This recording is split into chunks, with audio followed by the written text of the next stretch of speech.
This is the book of Sirach, chapter 5 and verse 7. Make no tarrying to turn to Yahawashi, and put not off from day to day, for suddenly shall the wrath of Yahawashi come forth, and in thy security thou shalt be destroyed and perish in the day of vengeance. Basically, don't make any haste to turn to Yahawashi. I want to give all praises, glory, and honor to Yahawah, Bahasham, Yahawashi, Bahasham, Yahawashi. Yahawah is the Most High God, and Yahawashi is who the world really calls Jesus the Christ. Double honors to the elder apostles and the elders of Great Millstone who rule well and teach well through the Spirit, but willing that they can continue to endure and be sincere. And a mighty shalom to the hopeful elect in the same Spirit, teaching this word and believing this word, Lord willing that they continue to endure and be sincere. And shalom to the Akwat Yom, that are believers of this faith, Lord willing that they continue to pursue in their lot, being a loving and silent and virtuous wife, Lord willing that they all can continue to endure and be sincere.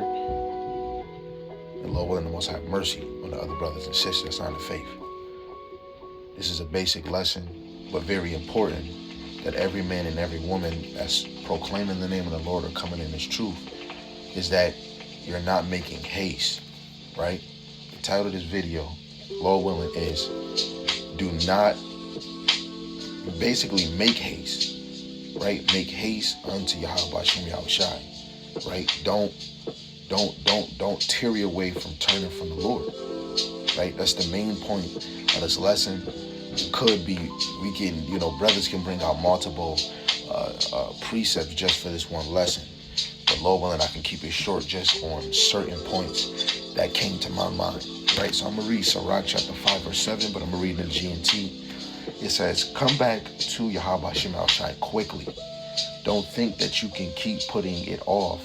His anger can come upon you suddenly, and you will die under His punishment. So we have to come back to the Lord quickly, right? Tarry, don't make no haste, right? So don't make no haste turning to the Lord. You got to come to the Lord quickly while we can, right? Seek Him while He is near, right? I believe that's in Isaiah, right? You got to seek the Lord while He is near. Salaki. Yes. This is Isaiah 55 and 6. It says, seek ye Yahawah while He may be found. Call ye upon Him while He is near, right? You calling on His name, which is out here, right? Yahawah Bahasham Yahawashi, and you want to seek Him. And it's multiple ways that we can seek Him. The first is you reading, but to grow in understanding, go seek the men of the Lord, the prophets. It's not a shame of hearing the word from other men that's moved by the divine power. Before anybody say anything, we shouldn't listen to man, right? I'm not telling you to listen to men. Men that are moved by the divine power of Yahawashi Yahawashi, teaching in the name, praying in the name, right? Trying to correct certain things that's spoken wrongly in the doctrine, right? This is 2 Peter chapter 2, starting at verse 19. It says, we have also a more sure word of prophecy, whereunto you do well that ye take heed, as unto a light that shineth in a dark place until the day dawn, and the day star arise in your hearts. Knowing this first, that no prophecy of the scripture is of any private interpretation, right? So the scriptures is not of any private interpretation. So this is not of my private interpretation. There's only one understanding, one faith, one ministry, one mediator, and one almighty power, right? It says, for the prophecy came not in old time by the will of men. So what we're reading that happened before our time, before this time right here, this is not by the will of men. That's why people say, hey, you're reading a book that was written by men. No, this didn't come by the will of men, but holy men of God spake as they were moved by the Rakakwadash. And Yahawashi, told the men of the Lord at that time that they was going to be given the Rakakwadash. And we have to be baptized in water and in the Rakakwadash. That word, the water is that wisdom, knowledge, and understanding. And the Rakakwadash is what's going to teach you all things, what's going to move you in a moving motion, which is going to have you turn to the men of the Lord. That is the example of making haste to the Lord too. Let's go to Hebrews 1:1, just using examples. Right? Hebrews 1:1. It says, "And God, who at sundry times in diverse manners spake in time past unto the fathers by prophets." Right? That's how we was hearing his word. We can get another example in Jeremiah 31:32. Because it says that the Lord was speaking to our fathers by the prophets. This is Jeremiah 32:33. "And they turned unto me the back and not the face. Though I taught them rising up early and teaching them, yet they have not hearkened to receive instruction." This is Jeremiah speaking on behalf of Yahawah, and they didn't turn. You got to understand, even on this side, the angels rejoice when one sinner repenteth. How much more us? It's about us turning back to the Lord, right? But removing ourselves from all appearances of evil. Turning from the Lord is turning from all those ideologies, philosophies, right? Or doing your own thing, being lazy. We turn to the Lord because he's our power.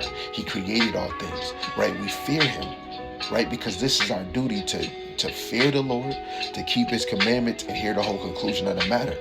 If we're not making haste to the Lord and turn to him quickly, we're not going to understand the matter. What it means to make haste means to hurry, go quickly, go fast. Right? That's why Philippians, the 3rd chapter, it tells you we press towards the mark. You're running to get to Yahawashi in the spirit. Let's get another example in the gospel, which is, these is like, this motivates me to know how the Lord allowed me to get in his truth through the spirit he was calling. You know what? Let me get that one first. Job, Salaki. I'm getting excited. Getting excited to learn. Is that? Oh, it's 33. Job 33.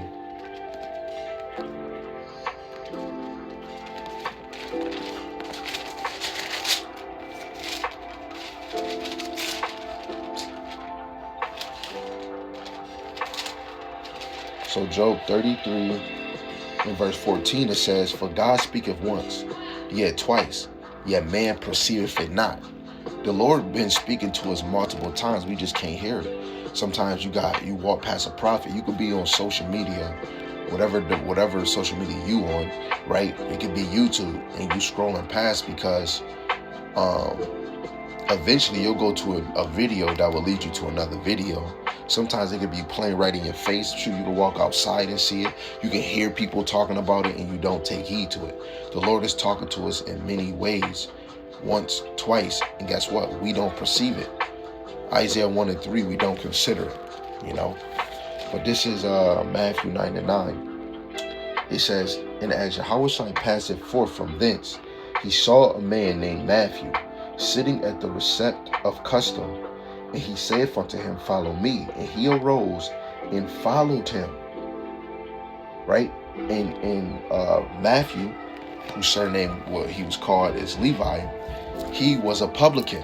And he got up and left his job to follow Yahawashi. How much more us?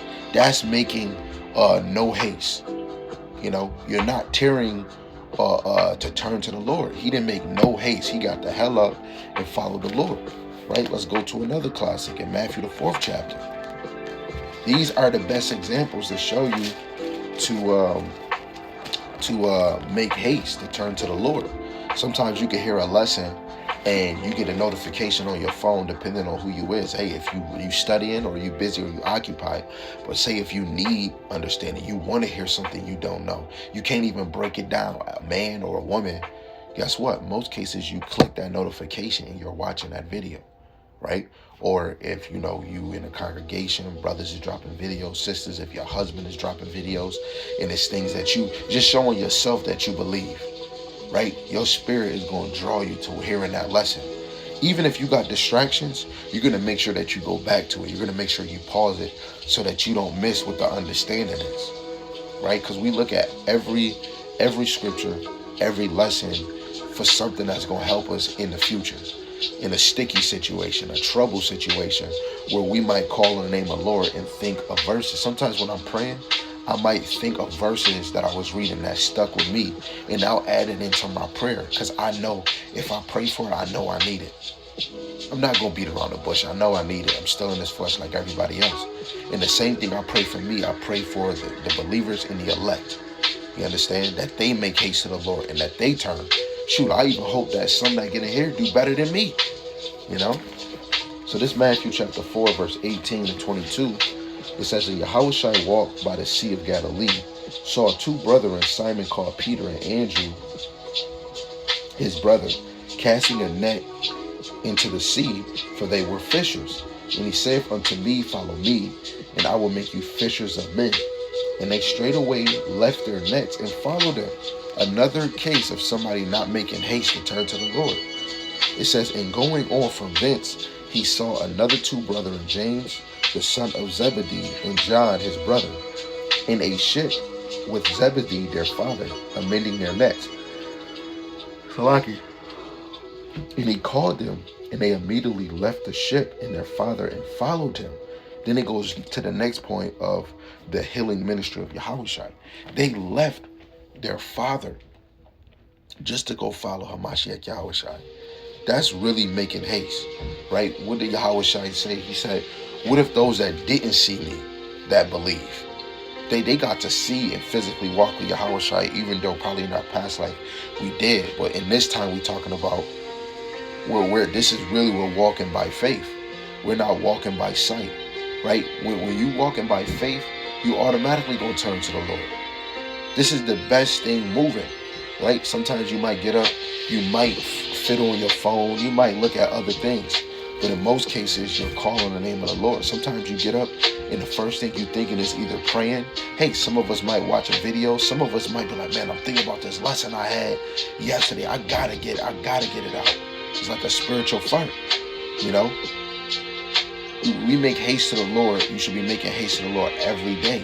When you're angry, when you're upset, when you feel lonely, shit, if you're bored, you should be making haste to hearing the words of Yahawashi. I got another example. This is a history example in the book of Judges. A history example. Judges chapter 3 and verse 8 to 11. It says, therefore, the anger of Yahawah was hot against Israel, and he sold them into the hand of Cushan Rishathaim, king of Mesopotamia. The children of Israel served Cushan Rishathaim 8 years. And when the children of Israel cried unto Yahawah, Yahawah raised up a deliverer to the children of Israel, who delivered them, even Nathaniel, the son of Kenaz, Caleb's younger brother. The spirit of Yahawah came upon him, and he judged Israel and went out to war. And Yahawah delivered Shushan Rishathaim, king of Mesopotamia, into his hand. And his hand prevailed against Shushan Rishathaim, and the land had rest 40 years. And Nathaniel, the son of Kenaz, died. Right? And then when you go to 12 down, the children of Israel did evil again because they turned from the Lord. The whole point I went to this is to show you for Israel to be delivered in multiple books in the books of Judges is because they turned to the Lord. They start crying. What did it say? It says, when the children of Israel cried unto Yahawah, Yahawah raised up a deliverer. We turn to the Lord at this time, crying unto the Lord, and he sent somebody to deliver us. We're in a time where really the elect on this side is crying to the Lord, and he's raising up a deliverer who is Hamashiach Yahawashi. And it said in verse 11 that the land rested 40 years, the same number in the time of Solomon. But when Yahawashi delivers us, the land is going to rest forever, ever, and ever, and ever, and ever, and ever, and ever, and ever. The Lord is going to help us enter into that rest, right? If you want to enter into your rest, take heed and turn to Yahawashi Yahawashi, right? What is it? Hebrews 4 and 1. It says, let us therefore fear, lest the promise being left us of entering into his rest, any of you should seem to come short of it. For unto us was the gospel preached as well as unto them. But the word preached did not profit them, not being fixed with faith in them that heard it. Right? To some people, To some people, this word did not profit them. Really, is because they're not of the Salaki, because they're not of the elect. Then you can have somebody that is dwelling in it, and then they get removed. They were never in this thing. They might not, most likely might not be the elect, because the elect is not tossing to and fro. Soon as they get this, what is the light, what is the truth, and then leave it, no, that's not happening. It says, for we which have believed do enter into rest, as he said, as I have sworn in my wrath, if they shall enter into my rest, although the works were finished from the foundations of the world. And he spake in a certain place of the seventh day on this wise, and God did rest the seventh day from all his works. And in this place again, if they shall enter into my rest, right, we're going to enter into a real rest where you're looking at these 9-to-5s, owning businesses, right? We're going to be rulers. Enter into our rest, which what comes with a lot with it, what comes with a healthy, chunky reward.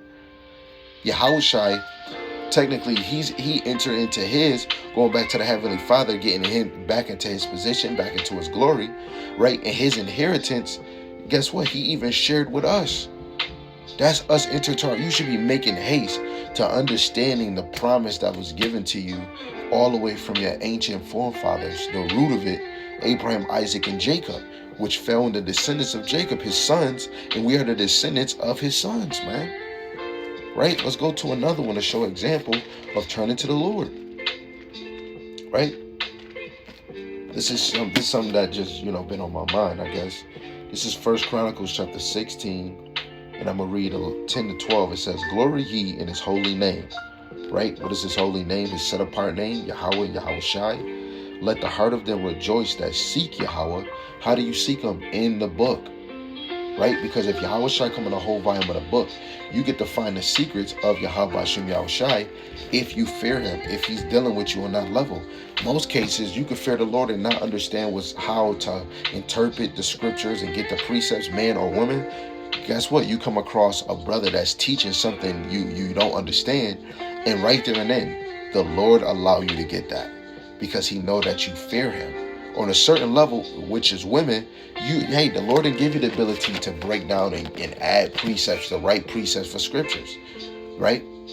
You got some that be like, man, you brothers expound in a certain way, but when you bring out a precept and then you expound, that's not even lining up because y'all don't understand when it comes to certain words, what brothers saying, you get another precept to add on what is said, which actually completes what is going on in one verse. You understand?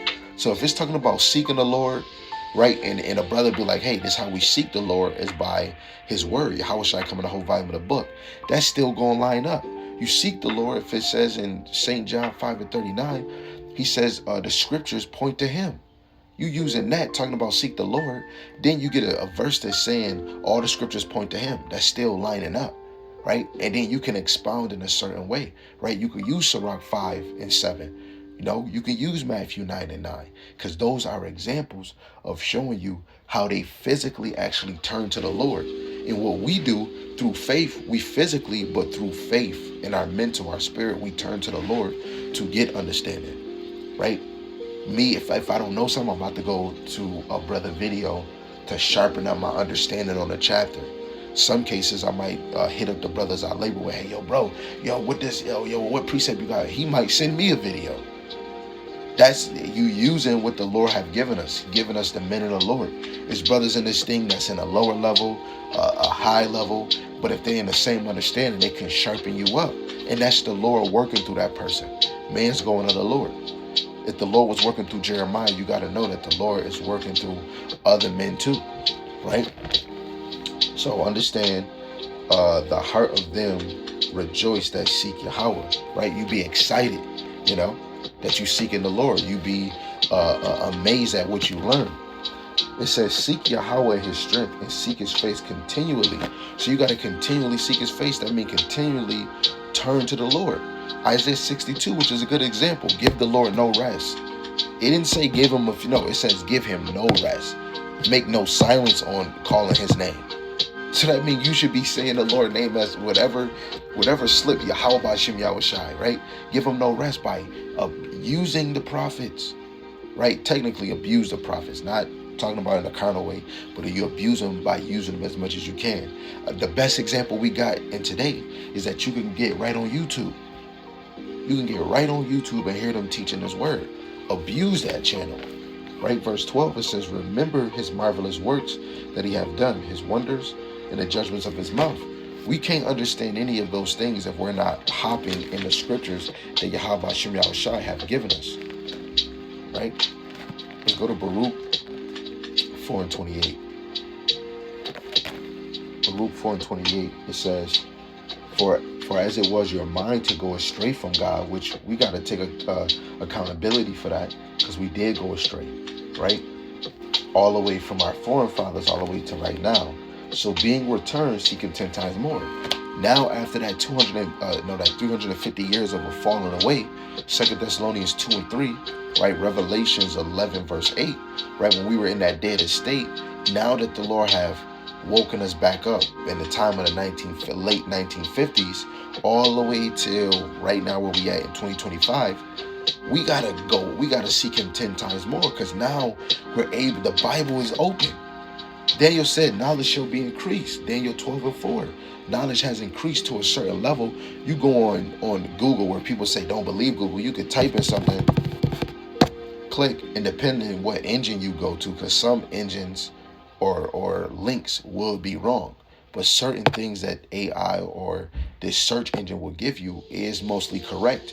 You're a human where you make the right decision on what to use and what not to use. Some things are false flags, right? But you have to make discernment to read through certain things. In most cases, AI is able to give you the correct answer. That's why John Rockefeller, I believe that's his name, he said, they should have never made the internet, because now you're able to know what they've been doing behind the scenes. You get to know the Mason and their secret societies. You get to understand knowledge is just, it grows because of this internet, and that's the Lord's doing to make us sure in what we're walking into, right? It helps our knowledge and our teaching become a top tier so that we can wake up the sheep in every angle. So seek Him 10 times more. That should be plain to make haste to the Lord. Now let's go to Baruch, the 2nd chapter, and we're going to read 30 to 35, which this is important. The ones that turn from the Lord, they're going to remember who they is, right? This is Baruch chapter 2, verse 30. For I knew that they would not hear me. That's somebody that's not making haste, because it is a stiff-necked people. This is why we won't hear the Lord. This is why some of our people is still not coming to this truth, right? It says, but in the land of their captivities they shall remember themselves. It's bound to happen, which we're a product of it. It says, and shall know that I am Yahawah Bahasham, their power, for I will give them a heart, a mind, and ears to hear, right? And they shall praise me in the land of their captivity and think upon my name.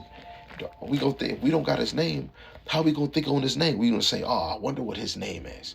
No, if somebody said, I was thinking of your name, how nice it was, a Dargabar. Oh, yo, brother, what's your name mean? It means noble warrior, right? But in the same, how we gonna think upon somebody's name that we don't know? His name is Yahawah, and His son's name is Yahawashi, right? You got to do, when you get in this thing, you got to search for it, right? 33, it says, in return from their stiff neck. So now that we remember who He is, we return from our stiff neck. Everybody not doing that. So that means that there is still people in our nation that's not making haste to the Lord. It says, and from their wicked deeds, for they shall remember the ways of their fathers, which sinned before Yahawashi. The more we seek the Lord, the more we get to know. We were eating our children. We put them to the fire. Some of us was having the children, waiting 9 months. Soon as the birth came, we would throw and sacrifice our kid because we was cleaving to other idols. You know what? We left serving the Lord just so we can have it nicer in slavery. That's us. That's us turning away from the Lord, right? But now, when you turn from whatever you was doing, the mindset, the Gentile mindset, how you was moving, following the other nations, you start to know what your forefathers done. You start to know your past. It says, and I will bring them again into the land which I promised with an oath unto their fathers, Abraham, Isaac, and Jacob, and they shall be lords of it. and I will increase them, and they shall not be diminished. Right? Come on. So us turning back to the Lord is going to get us back into our land. Us turning back to the Lord is going to get us glorified bodies. Us turning back to the Lord is going to give us authority over the nations. So you turning back to the Lord, you're already getting rewards that was promised to you before time. Turning back to the Lord. Oh, now I turn to the Lord. I should be ruling right now. No, we rule when the Lord say, when all things are fulfilled that pertain to Yahawashi and the elect that the Lord had written. Right now is the time to turn to the Lord and give him praise, give him honor, right? Half of us is not even doing that shit, right? And we want to hurry up and get the kingdom. No, you got to turn to the Lord and endure to the end. As soon as you turn to the Lord, ain't all hell is done with. No, the worst is yet to come. That's why you need to turn to the Lord, because this is our safe haven. This is our pavilion. This is our covering, right? It says, 35, and I will make an everlasting covenant, which you go back to 1 Chronicles, the 16th chapter, that we understand the covenant to Abraham, the oath to Isaac, the law to Jacob, and an everlasting covenant to the children of Israel. Come on, man. You can't add no other nation to that. It says, and I will make an everlasting covenant with them to be their God, and they shall be my people, and I will no more drive my people Israel out of the land that I have given them. He said to the people Israel, every nation in the Bible got their own possession. No other nation can come in our land and now it's their possession. You can't be an Edomite and take part in the inheritance of the Benjamites. That's just like me being Judah and I'm gonna take land and say, oh, I'm about to take land in Benjamin. That's their inheritance. No, that's happening. Make it make sense. You understand? It gotta make sense, man. You know? So the land of Israel was given to Abraham, Isaac, and Jacob. The land of Edom was given to Edom from their fathers and their fathers. Param, freaking Moab, Ammon, right? Amalekites, right? Those lands was given to their fathers, and it was given down to descendant to descendant. All nations after that 1,000-year reign, Esau is going to be destroyed and vanquished. All the other nations that remain as servants outside of Esau are going to go back to their possessions. That's why the book of Genesis is important. Everybody forget that because we're scattered everywhere. You think that's how it's going to be. No, the nations are going to go back into their original land, which is their inheritance that was given to them. That's what they was blessed with. We were blessed with the land of Canaan to rule that land. And that's where that high mountain is going to be, right? So all praise to Yahawah, Bahasham, Yahawashi. He have given us understanding of seeing how to make haste. The best one that I would take out of this is Matthew 9:9, Matthew 4:18-22. An example that you can leave the things you have behind to seek or put your face to something that's more valuable. And it's this truth. It's following Yahawah, Bahasham, Yahawashi. And even though we're still here, we still got these materialistic things, but none of them can hold as much weight as Yahawah, Bahasham, Yahawashi. Lord willing, this is edifying to the sheep of Yahawah, Bahasham, Yahawashi, whoever you may be. All praises to Yahawah, Bahasham, Yahawashi, Bahasham Kakadash. And Lord willing, you was edified. If you wasn't, guess what? This wasn't for you. With that, Shalom.